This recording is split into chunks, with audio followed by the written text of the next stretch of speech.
be kind to yourself and learn stuff.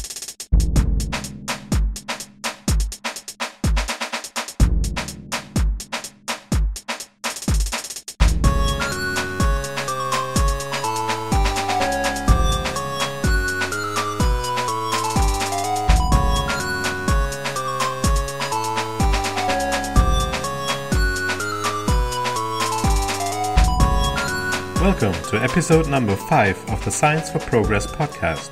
I'm your host, Dennis Eckmeyer.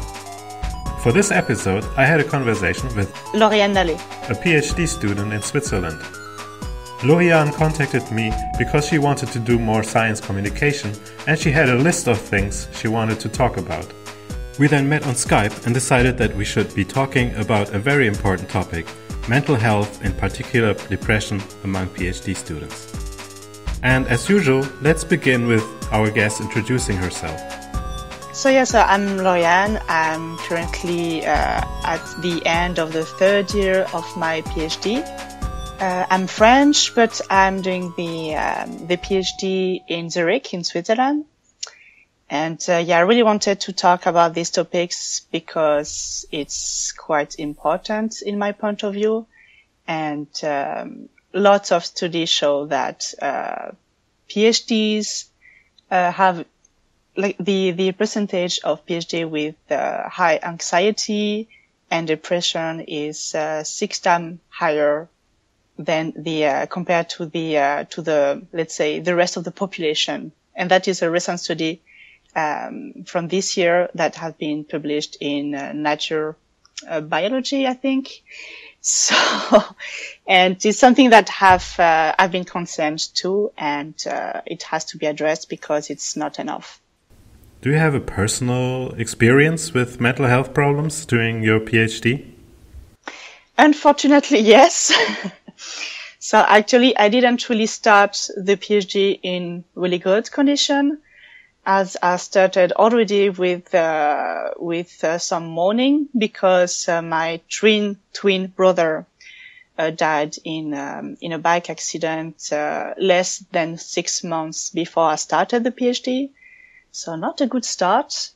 And then when you had, the stress and anxiety, which is basically come with a PhD on top of that, it didn't go really well for me for a long time.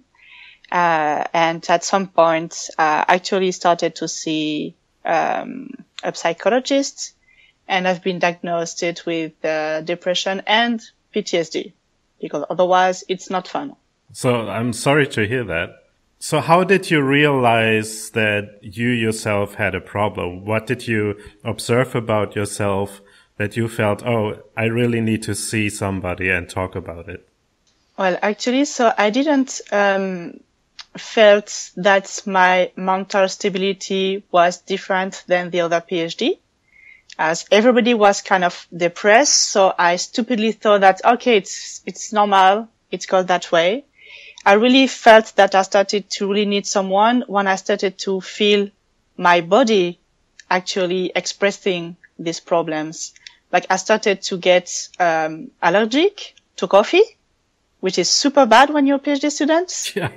I started to have some weakness in my body. I twisted my ankles way too often, didn't heal properly.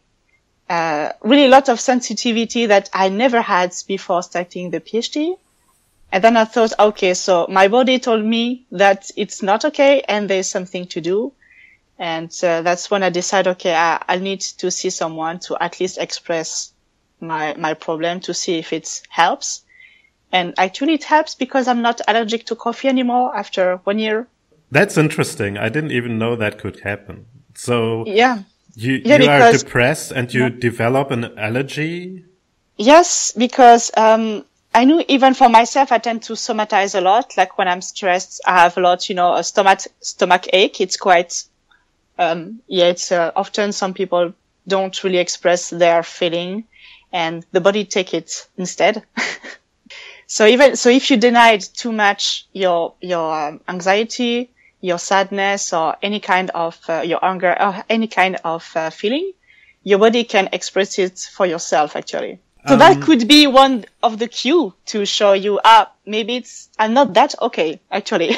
You had your personal background story that made everything worse, but you basically said that in principle, most of the other PhD students were feeling quite similar. Yeah. And there was like a baseline of depression everywhere. Yes.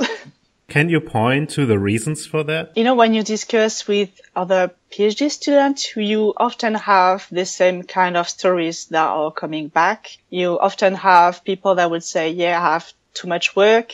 My project don't work. My boss don't listen to me. I don't have any social life. You have a lot of these kind of different parameters that make a really bad recipe.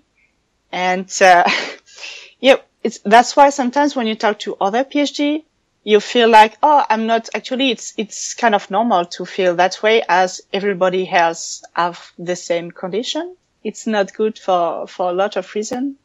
And, actually a few months ago, there were a conference in my university about PhD mental health. And, so of course I was really interested and I thought, finally something happened. And they want to talk about that, and there's a conference about it. So I went, and we were about 20 people, mostly PhD, some postdocs, but no PhD supervisors or PI. And we managed to have basically two sides of the problem. One part was let's say the problem that come from the outside, like the high expectation from boss and supervisors, sometimes from your family, the working time, the bad project, as I said. Some people were bullied by their coworkers. Depending on the field or the country, you have a poor salary. And also, I think one of the main points also for me, the knowledge that only a few % of PhDs will have a fixed position in academia in the future. And also the frustration to not being understood, mostly in the outside world. And we also discussed the problem that come from the PhD student itself. So also as a PhD, when we start, we have a high expectation on the academia world and what come with it. So you can have some disillusion about your project. Seeing that you have a high expectation on your own capacity. And if you don't manage, if your project don't work well, you feel like it's your fault and you're useless. That comes also with the imposter syndrome, which is really quite common in people in academia. And the fear of people are going to figure out that you don't know anything.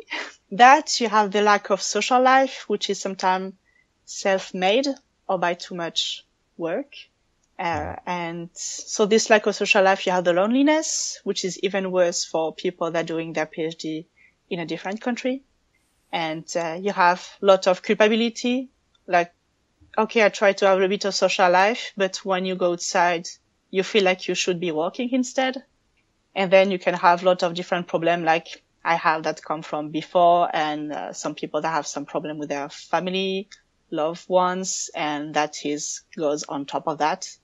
So that is, it's a non-exhaustive list, but it was the thing we discussed during this event.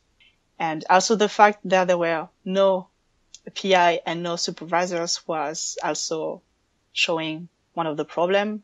People that could actually help their students didn't come to this event. That was a not exhaustive list, as to say, but I thought it was already exhausting just to listen. There's so many different factors that play into this. One aspect you mentioned to play a role in the depression in many PhD students is the expectation of workload that is put on them. Could you talk about that a little bit more? Some told me that their bosses wanted them to stay every day of the week, sometimes the weekend until 8 o'clock. But it was not really useful because sometimes they didn't have anything to do, really. Like they finished the experiment and they could easily get back home and just have a rest and even start to write their PhD. But it was really, no, you have to be there at this time, you have to leave at this time, and we don't want to hear anything. I heard that quite a lot. But, so yeah, you have some boss that could say, okay, you have to work that amount of time. Some that don't really care and don't even pay attention to you. It's also a problem. But it's just that, in general, PI and supervisors are not really, don't really know what to do with their PhD students if they don't feel well. Like, they are not trained for that. I understand completely, but maybe they should. Because if your students or your colleagues or just your employee are not well, you cannot expect them to work properly and be focused enough, because they cannot put 100% of their mind on it if they have 50% of it, which is under anxiety and stress and depression. I actually experienced it the other way around. So I was told, oh, you can come and go whenever you want. And then they didn't really pay attention to how much time I spent in the laboratory. And then they basically randomly sampled if they saw me or not. And then I would get a talk where they would be like, I didn't see you at that time. I didn't see you at that time. So that means you haven't been working enough. It's a bit sneakier.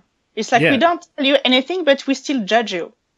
Well, and then I asked, so how much should I be working? And then they said, I don't know, 50 hours per week, which is already more than most people work, right? Well, yeah. And then I was like, oh, okay, so you want me to count the hours to 50 and then I know I'm good. And then no, I don't want you to count the hours. So because for them, counting hours is just looking on the time when you can rush out. Yeah. So they don't want you to pay attention to the time you spend, but they do have a threshold of what minimum time you're supposed to spend, or in their mind. And they don't have a proper measure for it. They're not looking after. So it's a completely helpless situation from both sides. Yeah, and the only thing you can do is ignore it.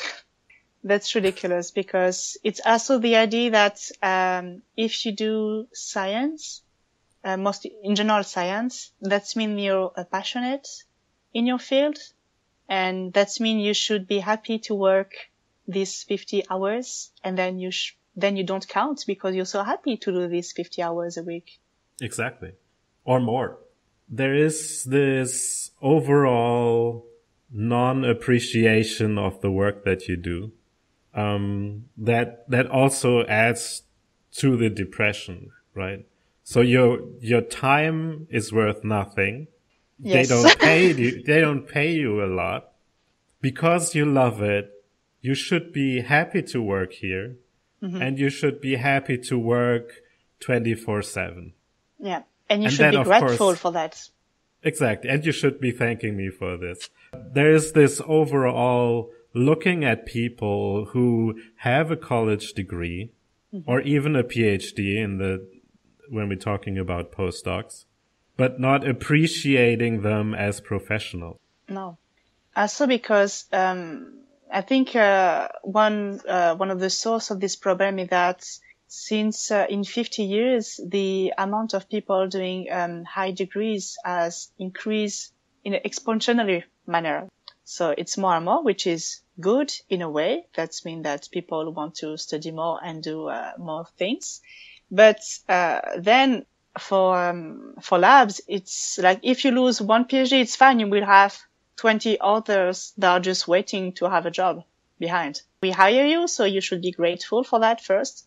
And then you have to work that amount of time, or just, to have this efficiency if you want to publish enough to maybe have a job after. So talking about publishing, how do you experience the pressure to be successful in your work as a PhD student? Well, from my work, I know that in at least in Zurich, the University of Zurich, we are supposed to have at least one paper as first author in a goods paper to be able to have our degree. So for now, I still don't have any paper because I don't have enough data.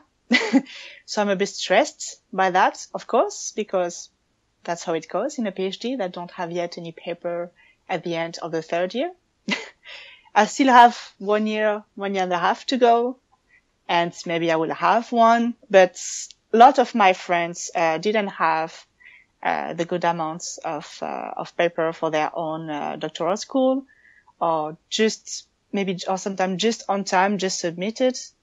And so they manage with a paper submitted to have their degree, but then the paper was rejected actually, and now they have trouble to find a job because when you're looking for a postdoc, they are directly looking at the amount of paper you have as a PhD student or even before. This is actually something that I hear more and more, and that really bothers me. Mm-hmm. And that is that more institutions are now not only asking for a thesis after a few years, mm-hmm. but they're asking for successful publications in peer-reviewed scientific journals. And that is insofar a higher bar as to you can do a lot of good work in 3 years that shows that you know how to do research, you know how to use the methods, you know how to analyze data, and basically you can show that you can do everything that a PhD needs to know. Mm-hmm. But then you have bad luck and the hypothesis was wrong, or there was something other that held you back, and then you don't get the result that is publishable, mm-hmm. which sadly for most journals means that you had a hypothesis and you proved it, which of course somebody who knows the formal background of science, you cannot prove a hypothesis, can only fail to disprove it. So you can have proven basically that you have all the skills you need as a PhD, but you cannot publish the results of your work because they're not the results people want to read. Yeah, exactly. And then you cannot graduate. I think this is a terrible situation. I'm surprised that more and more, so I hear it more and more. I don't know if it's a trend that they really mandate peer-reviewed publications. When I was a PhD student, that was 10 years ago, we said, okay, after 3 years you should be done, and then you would write a thesis. But if you were that good that you would have several papers, you can put them together as chapters and then graduate with a so-called cumulative thesis. But this appears to have become the norm now, which is ridiculous in my view. No, yeah, you have that. And also, so as you said, sometimes, you have some troubles along the way. Just, if a technique don't work, you can lose months of study. And just if your study, if not sexy enough, papers don't want it too. Like if it's not a trending topic, you can have some trouble to just publish it. Right. Just because of that. And then you start sending it around and... you lower and lower the, you go to the first, most of the time when you try to publish, you go to the famous paper first, with a higher quotation, and then you get down and down and down. Right. Up to the, let's say, not bad paper, but not that good, just to be published and to maybe have your degree. True. But then okay, you have a paper, but it's in a bad journals and it's known. So it's still bad for you when you try to look for a job after. So yeah, it's the problem of question publish and about perish. come again. It's the problem of publish or perish. Right. Yeah. And I think that is also, so I usually in the past always perceived it as mainly a problem of the PI, but it appears that they are pushing this down. So now it's becoming a problem for everybody. Yeah. Yeah. Hooray. Okay. So there's that. And that's definitely a frustration source, especially when you look at the problems that, or the general problem that if you're investigating the unknown, there's an unlimited ways to be wrong about it and only one way to be correct. True. And then, of course, it's not surprising that most attempts to understand the unknown will be wrong. So a system that then doesn't allow you to graduate or be accepted as a professional researcher unless you found that one good approach, that is setting everybody up for failure.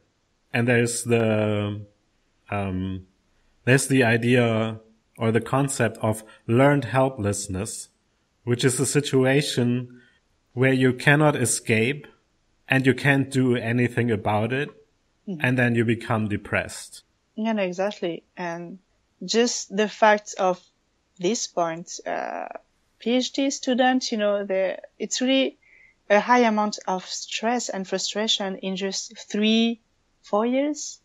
And mostly because you think, okay, if I don't manage to do all that, to have good papers, just good papers, then I won't have any chance to have a job afterward, at least in academia. And I think what helped me a lot, even just for myself, was to think a bit outside of the box, meaning that, okay, even if I don't manage to have a high impact journals paper, I'll still have, 4 years or 4 years and a half of experience, of job experience, learned a lot of things about, working in the lab and about myself. And, really, I think the fact to see the PhD not as a dead or alive experiment, but it's more like it's a first job. It's a first job. You learn stuff that can be used outside of academia too, in science too, in other fields than science, in other kind of job that could also help science later on. And it's okay too. And just the fact to thinking like that it's not the end of the world if I don't end up in academia, as there's so less job at the end, I'll be fine. It's not the end of the world, and it helped me a lot to just get through that and say, okay, it's lift a lot of anxiety just thinking that, to say, okay, it will be okay too if I don't finish in academia, and I will not be useless. I will not be a bad scientist. I will just have done some works in academia. If I can pursue, it's fine. I would love it. But if I do something else that I still enjoy, it's fine too. Yeah, I think that's a good way to see it. I think for most people, getting a job in academia is chasing the dream, and you really don't want to give up on your dream. No. But yeah. But we're all academics, and maybe we should just look at the numbers and realize that only a very small percentage of us can land the very few jobs that are permanent in academia. Yeah, I think I've seen somewhere between 5 and 8% of all PhD. Yes. It's tiny. It's tiny.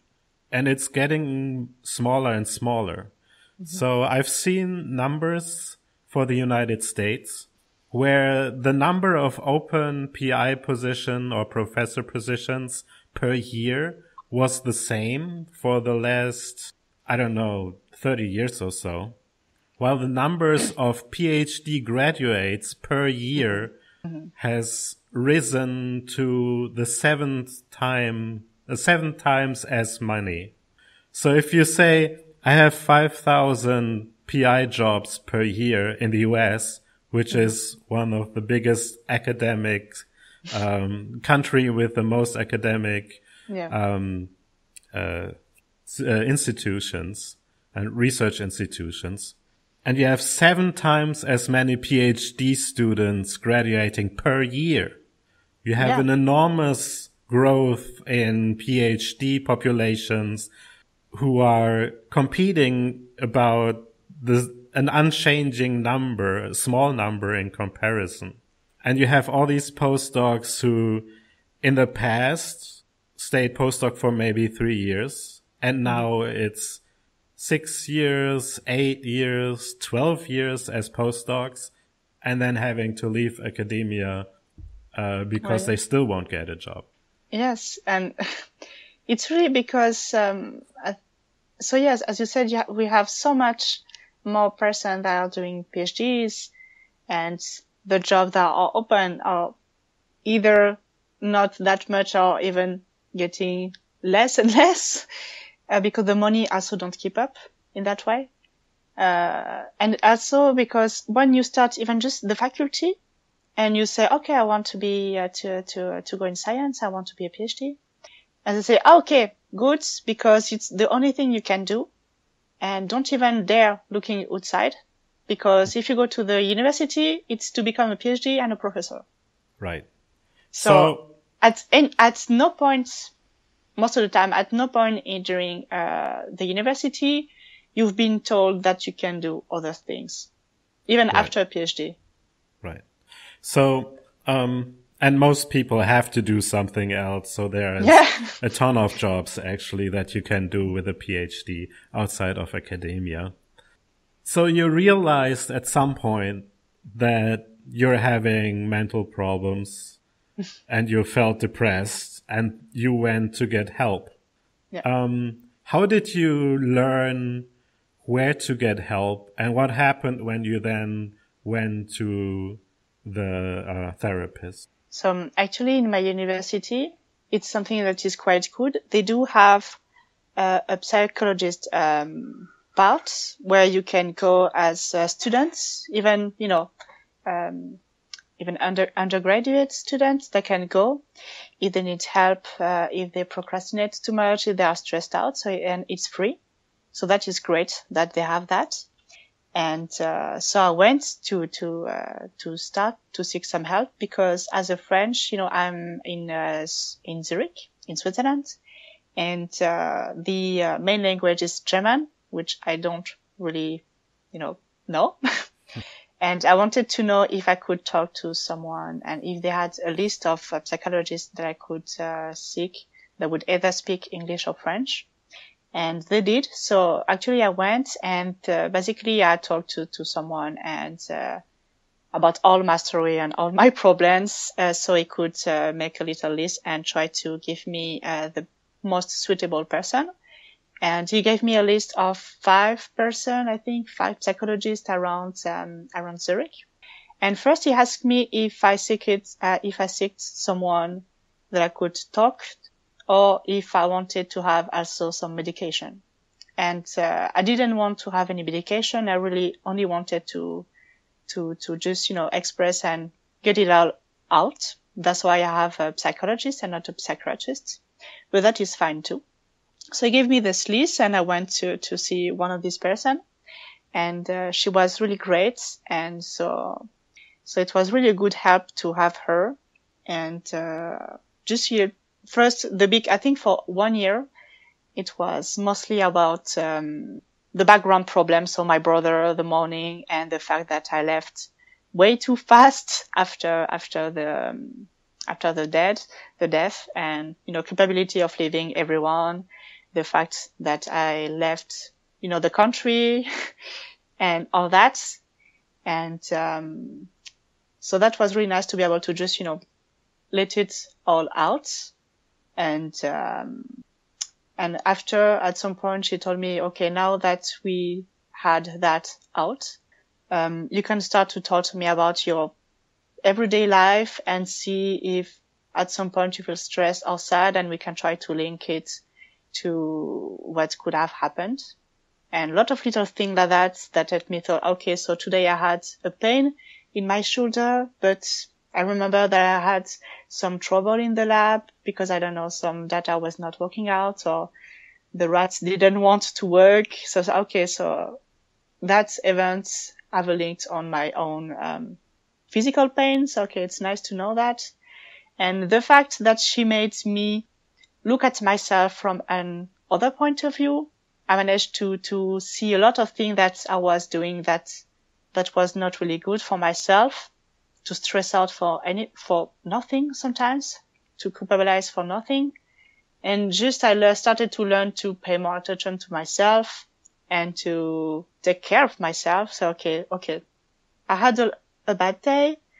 I will go home, I will not work, I will take a bubble bath, rest a little bit, and tomorrow will be better and I will work better. And it essentially works. My mental health really increased a lot in, let's say, in 2 years. And I think really even if you think you don't really see any point of seeing someone, you don't have to go to a psychologist, but you can start to talk to some of your friends, your family, relatives maybe, about all that, or even other PhD students to just complain about your problem, because that is always nice to know that you're not alone, and maybe they have some tips for you, some advice. And yeah, that's personally helped me out a lot without medication, but if you really need medication, it's not shameful neither.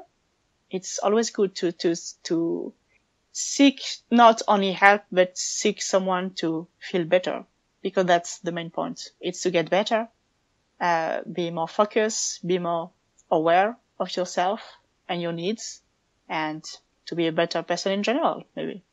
So I had some collisions at some point with PIs when I said, look, I've been through several burnouts already. I know myself. I'm in a situation where I need a break right now. And I was faced with a lack of understanding for my situation. I can imagine. So what would you tell PIs in such situations? That's essentially, I don't know, because it just one time in the lab, I was really bad. I really started to cry, and my supervisors said to me, here you're not working well, just go home and that will be good. And I was really grateful for him to understand and see that. But it was, I think, because he was a young postdoc, so he probably still remember when he was a PhD. For PI, as they were a PhD, okay, a long time ago, let's say that, they didn't went through all that, or sometimes they just don't remember. At this point in the conversation, I went a little bit off topic, talking about how there is a lack of leadership training for postdocs who wanted to become PIs. But then we got back on topic. And then you have your supervisors or PI that for them it was maybe bright because, the amounts of PhD were not that high, and it was maybe a bit easier for them, and they don't understand. And they just told you, if you work hard enough and good enough, you will have your job. It's fine. But it's not actually true. And it's not true nowadays.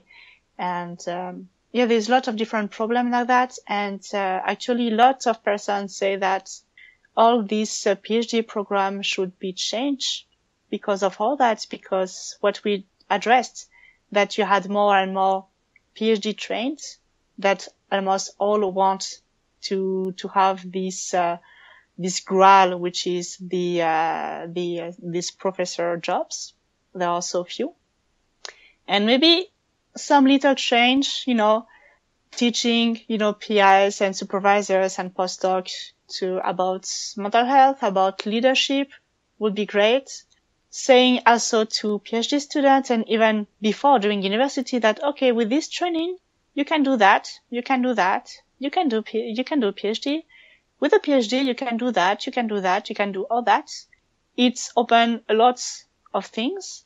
And maybe in academia, they are afraid that if they do that, they will lose students, but I don't think so, because it's true. Like, I know I'm really passionate about science. I really loved, since I'm 8 years old, I wanted to be a scientist, and I really love everything about science.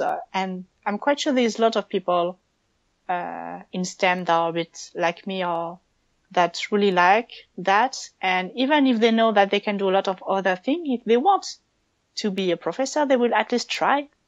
And if they can't manage because there's not enough job and someone better than them had it, which is fine, they know they can do something else, and it lifts anxiety.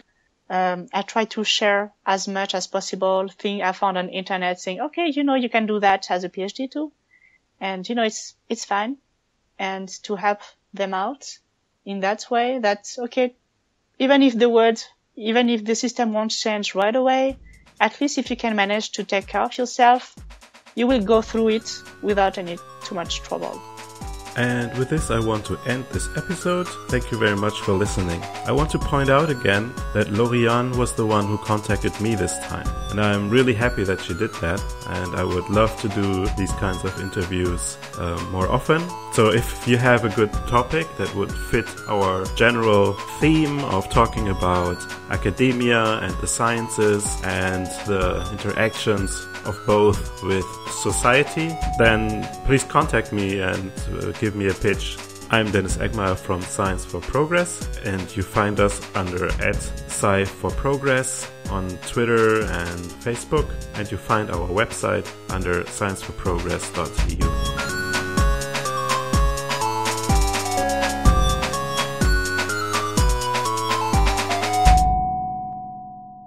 Yeah, I sometimes go weird places.